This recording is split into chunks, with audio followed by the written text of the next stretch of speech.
including all of Obama's top people, all of them. And they had a big meeting on this, and the next day, things changed dramatically on the Russia narrative, and changed in a way that would support the Russia allegations that would go on to undermine the entire first term of Donald J. Trump. And Matt is going to help us lay out this whole story. Today, the House Intelligence Committee Oversight Majority Staff report that investigated that January 2017 assessment that President Obama had manufactured with fake intelligence in order to achieve, knowingly using false intelligence in order to get to the conclusion that he wanted to promote to the American people that Putin had acted in favor of President Trump winning that election in 2016. The report we released today, line by line, goes through it, dissecting and debunking the knowing falsehoods and lies that were included in that assessment with the specific intent to undermine the legitimacy of President Trump. Barack Obama's ascent was hailed as a groundbreaking political moment, a defining battle between hope and progress. Yet beneath the polished magazine spreads and carefully crafted speeches lay a career shaped more by showmanship than bold action. His public persona was impeccable, his image meticulously managed, and the legend around him carefully maintained until critics like Megyn Kelly and Tulsi Gabbard exposed cracks in the facade. In the end, a skilled performer replaced the idea of a transformative leader, with his most notable impact being the elevation of style to a measure of substance. This 2020 House document we're just now seeing that Brennan, who was running CIA under Obama, was confronted by a CIA officer about the flaws in the dossier. The guy was like, dude, we can't rely on this. We can't use this to say there was aspiration to help Trump. We shouldn't be sticking it in the annex to our report, or relying on it in any way. This needs to come out. It's fatally flawed. Brennan allegedly said, quote, yes, but doesn't it ring true? The implications of this are frankly nothing short of historic. Over 100 documents that we released on Friday really detail and provide evidence of how this treasonous conspiracy was directed by President Obama just weeks before he was due to leave office. Barack Obama was long celebrated as the leading figure of contemporary politics, the man whose arrival signaled a new era and whose speeches drew crowds by the thousands. Yet when you strip away the glossy magazine features, the meticulously staged interviews, and the endless sound bites of lofty rhetoric, the legend starts to feel more like a skilled salesperson than a statesman. That's precisely where Megyn Kelly and Tulsi Gabbard directed their critique. Approaching from very different perspectives, both managed to chip away at the polished exterior, ultimately revealing an image that, despite its shine, felt surprisingly hollow. Trump, just now, he was just caught on camera saying, well, we'll play both of them in succession. Let her rip. Megyn Kelly quickly pointed out that Obama's career was built on performance, not in his work, but in the theatrics. Every smile, every pause in conversation, every well-timed cheer felt rehearsed. A truly effective leader wouldn't rely on such calculated gestures. Instead, he excelled at branding, not governance. Kelly exposed a striking reality. Millions had been captivated, not by real change, but by the appearance of it. What looked like transformation was often just polished rhetoric, leaving no real revolution behind, only a carefully scripted performance delivered from a teleprompter.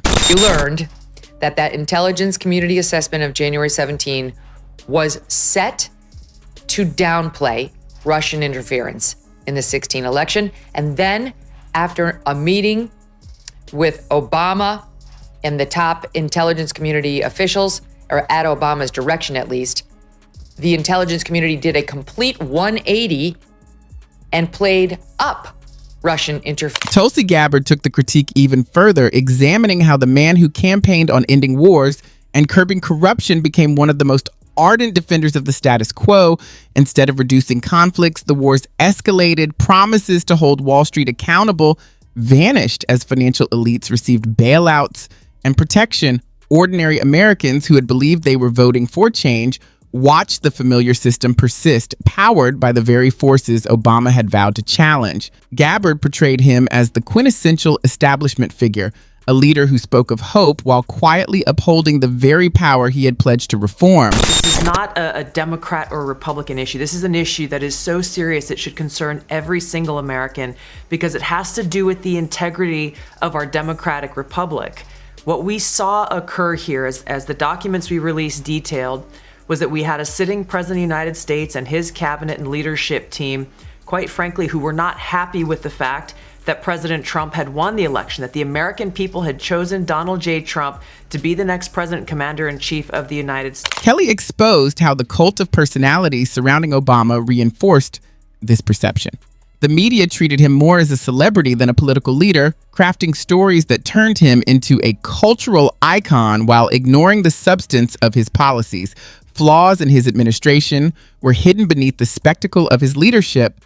The press didn't simply report, they idolized him, letting glowing profiles and late-night praise drown out any criticism. It wasn't journalism, it was carefully orchestrated public relations. From what was released by Tulsi last Friday, that was all at Obama's direction. He made clear he wanted that 180, and they had the flimsiest of evidence to do it. In particular, this piece about the Russians aspired to help Trump win.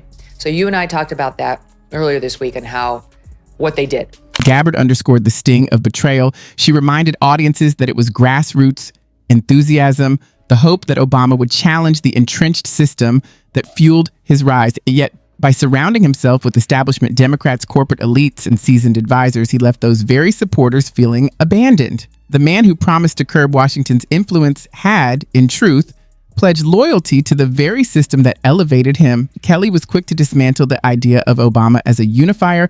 His rhetoric of unity, she argued, was a polished facade, appearing admirable while masking inaction and silencing critique. Calls for accountability were met with talk of bipartisanship, as if eloquent words could replace substantive legislation. The result was a gridlock disguised as compromise and stasis dressed up as prudence. Under Obama, unity often meant avoiding bold action.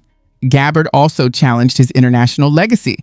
Rather than ending reckless operations, the Nobel Peace Prize laureate oversaw drone campaigns that harmed civilians and fueled instability. Violence and surveillance expanded under the guise of moral responsibility. She painted a portrait of a leader celebrated as a peacemaker while leaving devastation in his wake.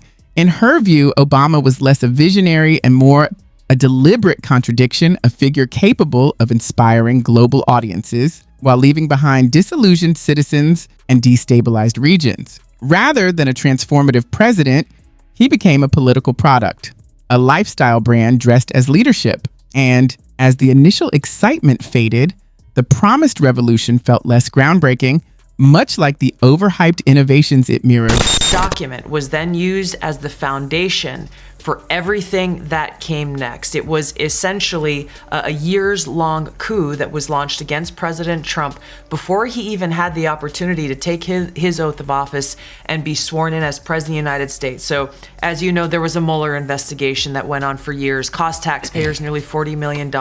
There were 2 congressional impeachments. President Trump and almost every member of his family were smeared and attacked, faced lawsuits, depositions. High-level officials were investigated, some were arrested and put in jail. The list goes on and on about the ramifications of this, but foundational to it all was the fact that we had in President Obama and his leadership team people who did not want to accept the will of the American people in electing Donald Trump in 2016. Tulsi strengthened the argument by highlighting the real-world consequences of Obama's carefully cultivated image. By valuing appearance over substance, he lowered the standard for accountability. People were so captivated by his persona that they tolerated policies, ongoing wars, bailouts, and cozy relationships with corporate elites. What should have sparked outrage instead went largely unchallenged, his charm acting as a protective shield. According to Gabbard, persuading millions that symbolic gestures mattered more than tangible results was perhaps his most daring deception. Kelly also critiqued his economic record, noting that inequality widened while Wall Street profited. Yet Obama's celebrity masked the hardships faced by ordinary citizens, hidden behind glossy magazine spreads celebrating his charisma and intellect. In this case, style outweighed justice. a marketing campaign masquerading as governance. Service to the American people that former President Obama's office and others who are criticizing the transparency that is being delivered by releasing these documents. They are doing a disservice to the American people and trying to deflect away from their culpability in what is a historic scandal. She's a person, tries to be friends with everybody, tries to reach across the aisle. She's got that whole aloha spirit. The answer to that statement can very clearly be found throughout all of the documents that we have released, showing that Russia. Tulsi landed another strike by pointing out how Obama's legacy still casts a shadow over politics today. The disappointment he left behind fueled cynicism, deepening public distrust in leaders and paving the way for future disruptors to rise. His failure to deliver genuine change wasn't just a personal shortcoming, it felt like a generational betrayal. By selling hope and delivering mediocrity, Obama weakened faith in the system and left millions disillusioned. Kelly found irony in the transformation.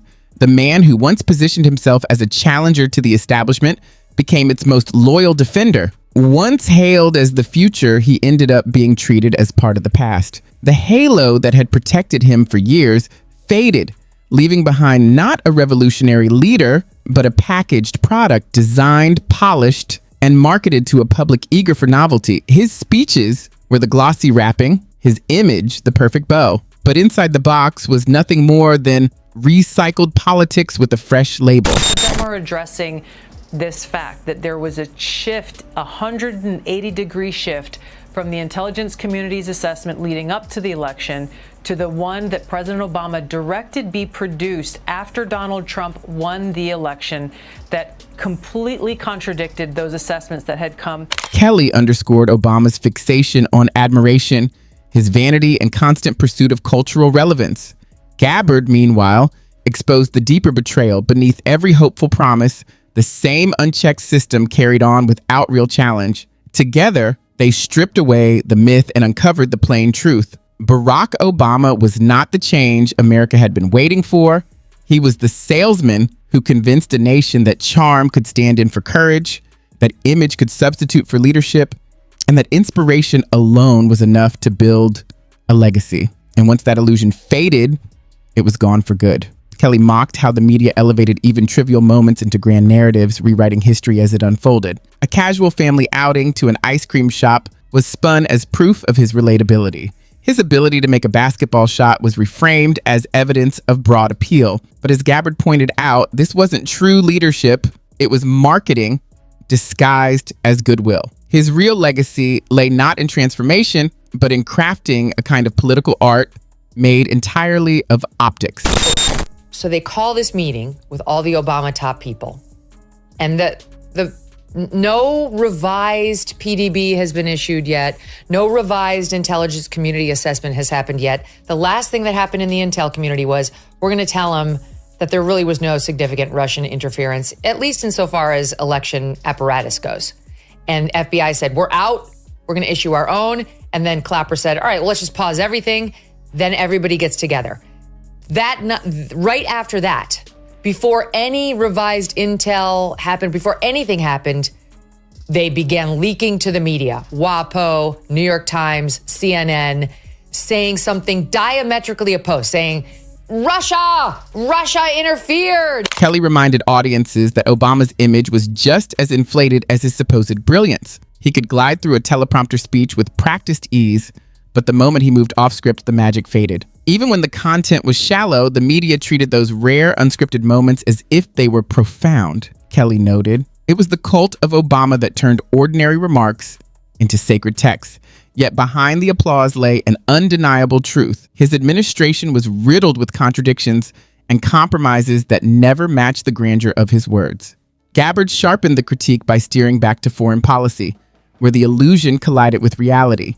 She emphasized that while his speeches dazzled Americans, his decisions inflicted harm abroad. For all the talk of change, military operations continued largely unchanged, and the promises of restraint dissolved into more of the same.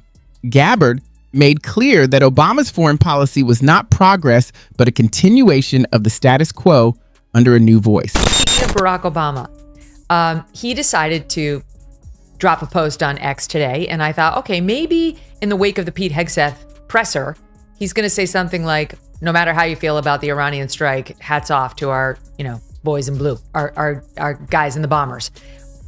He went a different way. This is what it was. I'm curious how you're thinking about this eulogy specifically in the moment and all the tensions that you just brought out. I didn't even want to talk. I was so mad. Part of the reason I think I ended up having anything to say at that moment was when I heard some of the victims' families forgive the shooter. And I thought, all right, let's see if maybe this is a way America can hear me. When Kelly shifted the focus back to the domestic stage, she dismantled Obama's carefully polished image of unity.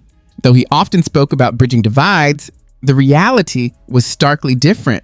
His presidency deepened the very fractures he promised to heal. The grand speeches and campaign slogans of hope and change dissolved into disappointment and stagnation. Kelly argued that the partisan bitterness during his tenure didn't arise in spite of him.